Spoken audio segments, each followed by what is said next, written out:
इस वक्त पाकिस्तान मिलिट्री के जितने माड़े हालात चल रहे हैं दुनिया में शायद ही किसी के हों। अगर वो बेचारे ये कह दें कि हम जंग लड़ने के काबिल नहीं तो उन्हें गालियां पड़ती हैं, और अगर वो ये कह दें कि हम दुश्मन के घर में घुस के मारेंगे तो उनका मजाक उड़ाया जाता है। पाकिस्तान के DGISPR ने एक प्रेस कॉन्फ्रेंस की and he went very aggressively. उन्होंने आते ही कहा कि हमारे पास रिसोर्सेज की बिल्कुल कमी नहीं है और पाक फौज लड़ने के लिए हम वक्त तैयार है, और अगर ज़रूरत पड़ी तो हम दुश्मन के घर में घुस के मारेंगे।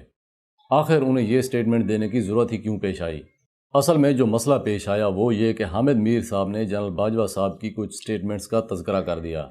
उन्होंने सीधा सीधा ये इल्ज़ाम लगा दिया कि जनरल बाजवा ने कश्मीर का सौदा कर दिया, और साथ ही उन्होंने ये भी कह दिया कि जनरल बाजवा साहब ने कहा था कि पाकिस्तान की फ़ौज यानी कि हम जंग लड़ने के काबिल ही नहीं है और हमें सुलह कर लेनी चाहिए, मुज़ाकरात करने चाहिए इंडिया के साथ।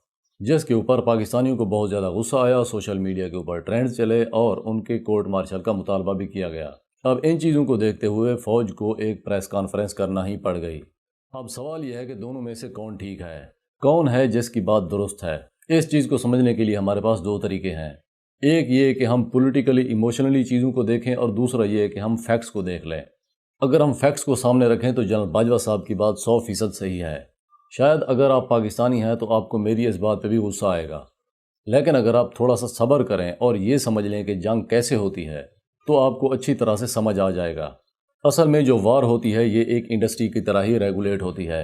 जो चीज़ें इंडस्ट्री को रेगुलेट करने के लिए ज़रूरी होती हैं वही चीज़ें ही जंग लड़ने के लिए बहुत ज़्यादा ज़रूरी होती हैं। जैसे एक इंडस्ट्री को चलाने के लिए आपको लेबर और टेक्नीशियंस की ज़रूरत होती है, वैसे ही एक जंग लड़ने के लिए आपको वेल ट्रेंड आर्मी की ज़रूरत होती है। अब पाकिस्तान की एक रिक्वायरमेंट तो पूरी है, यानी कि हमारे पास एक वेल ट्रेंड फौज है। दूसरा जिस चीज़ की ज़रूरत होती है वो अच्छी मशीनरी की ज़रूरत होती है, यानी कि हथियारों की ज़रूरत। और पाकिस्तान के पास अच्छे टेक्नोलॉजिकल सोफिस्टिकेटेड वेपन्स भी मौजूद हैं। अब ये दो रिक्वायरमेंट्स तो पूरी हो गई, मगर इनसे काम नहीं चलना, क्योंकि इन्हीं दो चीज़ों को रेगुलेट करने के लिए और इनको मैनेज करने के लिए अच्छी तरह से हमें तीन और चीज़ों की ज़रूरत पड़ती है। पहला है खुराक, दूसरा है फ्यूल और तीसरा है पानी। यानी कि जंग लड़ने के लिए आपको इन तीनों चीज़ों के हैवी स्टोरेज की ज़रूरत है। आपके पास इन तीनों चीज़ों के बहुत ही अच्छे रिजर्व होने चाहिए। अगर हम पानी की बात करें तो पाकिस्तान के पास पानी की जो स्टोरेज है उसकी कैपेसिटी बहुत ही कम है, यानी कि 30 से कम दिनों का पानी हम स्टोर कर पाते हैं। मतलब 1 महीने से ज़्यादा का पानी हमारे पास नहीं होता, जो कि जंग लड़ने के लिए बहुत ही नाकाफ़ी है। ये जो पाकिस्तान की स्टोरेज है ये नॉर्मल हालात के लिए भी काफ़ी नहीं है। एग्रीकल्चर के लिए आपको पानी की ज़रूरत है, हॉस्पिटल्स को चलाने के लिए आपको पानी की ज़रूरत है, घरों को चलाने के लिए पानी की ज़रूरत है, और सबसे बढ़कर इंडस्ट्री को चलाने के लिए आपको भी पानी की ज़रूरत है। हमारे पास जितना पानी है वो इन 3-4 चीज़ों के लिए भी काफ़ी नहीं है। और जो हमारा पानी का इस्तेमाल है उसका 80% हम ग्राउंड से लेते हैं, यानी कि ट्यूबवेल, टरबाइंस या मोटर्स वगैरह के ज़रिए। ट्यूबवेल को चलाने के लिए आपको फ्यूल की ज़रूरत है, और मोटर्स और टरबाइंस को चलाने के लिए आपको इलेक्ट्रिसिटी की ज़रूरत है, जो फिर फ्यूल पे चलती है। और जंग में पानी दो तरह से इस्तेमाल होता है, एक हथियारों यानी कि टैंक्स और तोप्स वगैरह की सर्विस के लिए, और दूसरा फ़ौज के अपने खाने पीने वगैरह के लिए।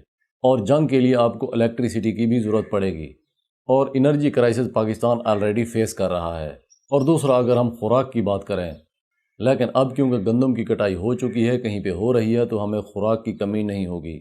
लेकिन जो सबसे ज़्यादा बात अहम है वो फ्यूल की है, क्योंकि बात फ्यूल पे अटकी है।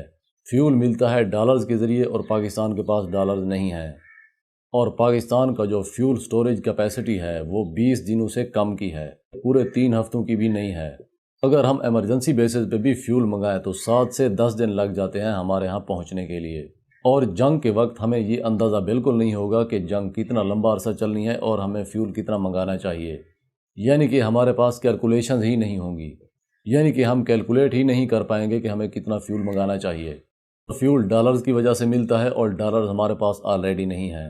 पाकिस्तान एक एक कंट्री की डॉलर्स के लिए मिन्नतें करता फिर रहा है, और बड़ी मुश्किल से सऊदी अरब और UAE से 3 अरब डॉलर की इमदाद का ऐलान हुआ है। और उसके बाद अब हमारे chief of army staff China गए हुए हैं, वो भी इमदाद लेने के लिए।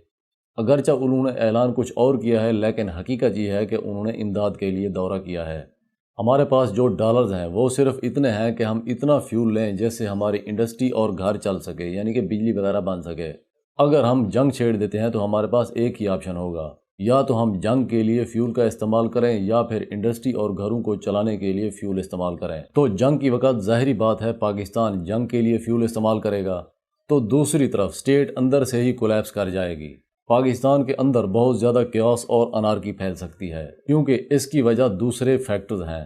مثال کے طور پر پاکستان میں انفلیشن 30% سے زیادہ کی ہو گئی ہے، پاکستان میں جو غربت ہے وہ 37% سے زیادہ ہے، اور پاکستان کا 37% سے زیادہ نوجوان طبقہ بے روزگار ہے۔ 67% پاکستانی پاکستان چھوڑ کے جانا چاہتے ہیں، یعنی کہ وہ پاکستان میں اپنا اچھا مستقبل نہیں دیکھتے، اور پاکستان میں غربت اور خوراک کی قلت کی وجہ سے 44% سے زیادہ بچے سٹنٹڈ گروتھ کا شکار ہیں، اور جنگ کے وقت یہ تمام فیکٹرز ایک دم سپائک کر جائیں گے اور پاکستان اپنے اندر سے ہی کولیپس کر جائے گا۔ اس کے علاوہ بھی ایک اور فیکٹر ہے جو بہت زیادہ سینسٹیو ہے۔ اگر ہم ڈیفنس اینڈ اسٹریٹجک اسٹڈیز کے مطابق سن زو کی تھیری کو سامنے رکھ کے چیزوں کو دیکھیں تو پاکستان جنگ نہیں جیت سکتا، کیونکہ جنگ لڑ کے جیتنے کے لیے سب سے پہلے انٹرنل پیس اینڈ اسٹیبلٹی بہت زیادہ ضروری ہوتا ہے، اور اس وقت پاکستان بہت سارے کرائسس سے گزر رہا ہے۔ پاکستان میں پولیٹیکل کیوس اپنے پیک پہ ہے اور اس لیول تک پہنچ گیا ہے کہ ادارے آپس میں ٹکرا رہے ہیں۔ اور دوسرا ہے ٹیررزم۔ پاکستان میں پچھلے 2 سالوں میں ٹیررزم میں 56% سے زیادہ کا اضافہ ہوا ہے، اور پاکستان میں اس وقت تمام دہشت گرد اور سیپریٹسٹ گروپس آپس میں الحاق کر رہے ہیں، یعنی کہ وہ مل کر ایک بڑی فوج بنانا چاہتے ہیں اور ملک کے تقریباً آدھے حصے پہ قبضہ کرنا چاہتے ہیں۔ تو کیا ایسی سچویشن میں پاکستان کسی بڑے ملک کے ساتھ جنگ لڑ کے جیت سکتا ہے؟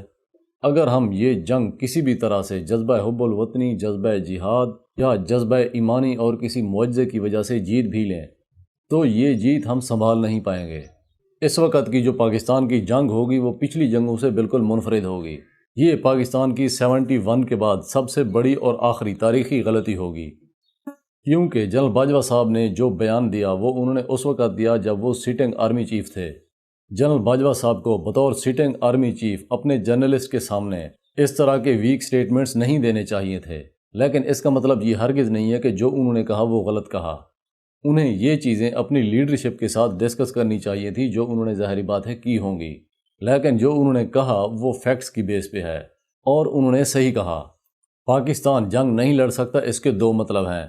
ایک یہ کہ انڈیا بہت زیادہ طاقتور ہے، یعنی کہ پاکستان سے زیادہ طاقتور، اور دوسرا یہ کہ پاکستان بہت زیادہ کمزور ہے۔